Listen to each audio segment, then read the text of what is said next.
Hello guys, I nang ngasi lai sino ko. Sida street food am lai ba ko. Yam hong e fried rice to lupa ni pu do ai pi. Ada yen do makan ke kai to kan. Tao bim nei ba ko hi ge hau ga ma le. Adu do sidoi le. Adu ji mathang mathang ula ke khoi cha bi kyam hau wi hau te do. Adu yen minor si ma.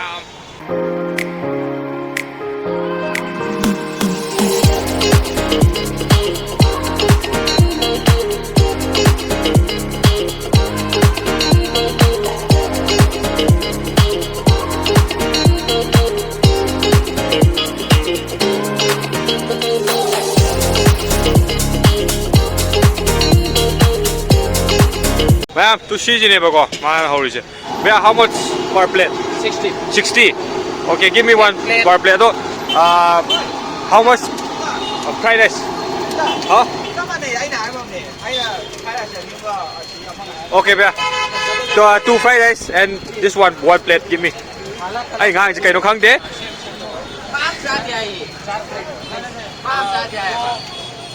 Cha đẻ rồi.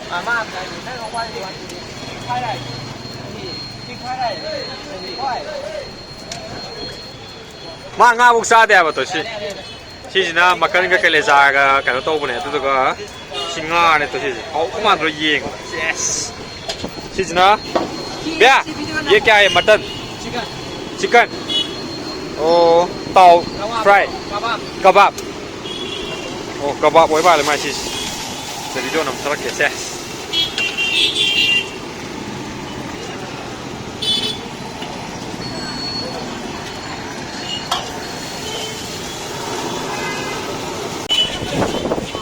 Sina fried rice này mà đồ khi này phải chăn ninh gì rồi, phải kén chăn để chỉ đang đi chăn ninh. Bây giờ sẽ egg fried rice, egg. Oh, giờ đúng gì vậy mà đấy? Anh em anh đang ngang gì em chứ? Xôi là chú khô là chú, em ấy cũng ngáp phiêu. Tất nhiên này hay chưa đâu vậy? Anh phải lấy chưa đâu vậy? Espera lôi khre. From the people hungry. Thank you, Bobby. Xin cái nồi cái lại, quay rồi. Ai là cái test tông chứ? Yen gì làm đây nè? Yen số lâu đó, kia. Mahi lâu bây giờ bây giờ Bobby gravy để đó. Bây giờ gravy. Malaba, give me. Chị na moi mahi khara hapan ge. Ado sa ge ko. Auto male. Thank you. Thế. Ôi, cảm ơn thầy à rồi. Thế này, do.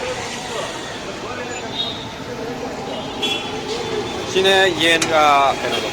Makan ga kaleza ngau tu ni mata usse. Chicken का. आपके channel का नाम क्या है? SD Sobam. Sorry. SD Sobam.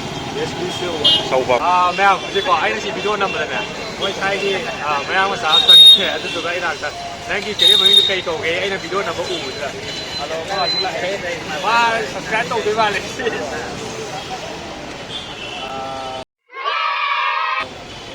Yeah, I will upload the video. Camera. Say hi bolo. Hi, say hi. Hi. Hi, bye. Bye, bye. Cháu hôm nay mới xóa cái tiền đập đấy, tiền cô năm mươi đấy đi. Ano, this Mahao me again. ये हमारा party है. This is my new friend from he's from Delhi. No, say Mahao me again say. Tiệt lâu.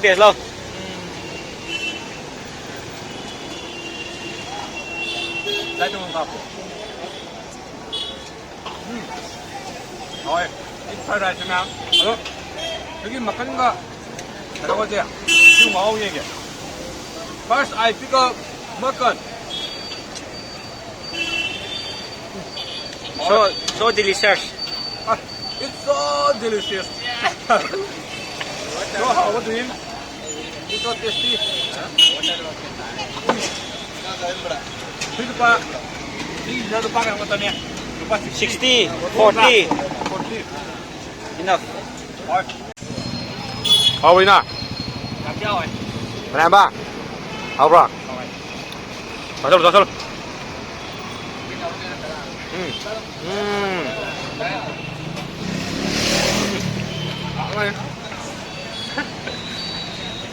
ทะเลซาบแล้ว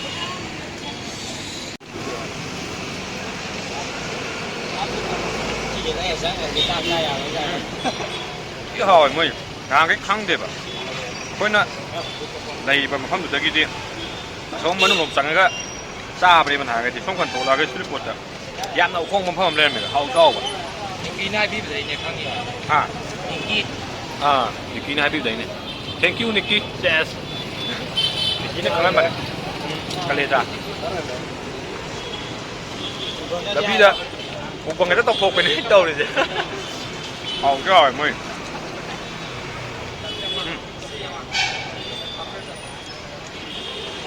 thôi đi cho mẹ em cắn nào đi có mà còn được chú mi đi kêu nè miจะห่อไปข้างหน้ามันไม่หลักนะมีทราบอ่ะมาที่ตั้งยิมมีเนี่ยนะอย่าซาแต่มาเจ้ากันวันเนี่ยเดลิได้เนี่ยของอาชีพตั้งหลักคนเนี่ยว่ะเอาดูไอ้กับรับโลกเอามีอะไรhai bolo ma je ini super da na khang de to khoi na mu di chung khang da ba ma ne ini khang da ba di khang ba ngoài ma cái nó quân mà chúng tôi quá đi chàng ngang gì mà ai ra cái đống tàu đi khát tôm to tả có đủ với à rồi chân thế sao vậy mỗi giang phải cho một xài nào xin được khát thắc kê chú mỗi giờ bị tắc na yam nó cho hậu và ở mi đi trên bên này mà mang rồi làm bi mà qua đây này mà làm bi mấy ai gì là mỗi sản phẩm bán này rồi này mỗi nè chẳng có thể lời phàm 솜도 좀 안 판미, 그다가 솜도 좀 판미. 그렇게 떠오래. 뭐인 호지 이해 못 지는 와야 돼.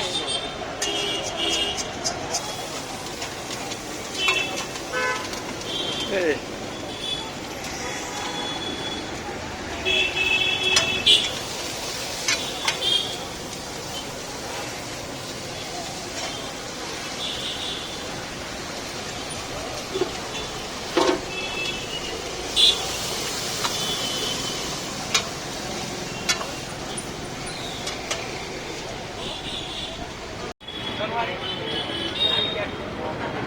पे याद है final वाले भाभी भैया आपका सब्जी से very tasty say hi bye see you good luck for the interview good luck Thank you, man. thank you good luck nice to meet you Go.